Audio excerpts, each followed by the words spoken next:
Hello friends, जय जगन्नाथ। जानी तो केमती गरम पड़ी से आज आम सब पखाड़ पखाड़ आइटम सब देखते ये कुंदरी गोटा भजा, ये पोटल गोटा भजा, यहाँ बैगण गोटा भजा, यहाँ भेंडी गोटा भजा, ये शाग भजा, ये काकुड़ी, यहाँ है सबुठारू माने फेवरेट आइटम समस्त आलू पोड़ा।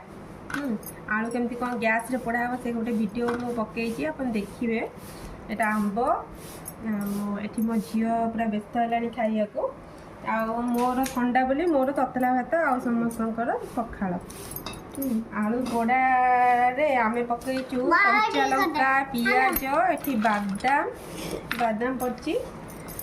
बादाम को आम चकड़िया आलू को भल कि चकर देकी कौन करिया ना पानी टे पकईया आलूटा को झोल झोल कर चकरले बढ़िया लगे।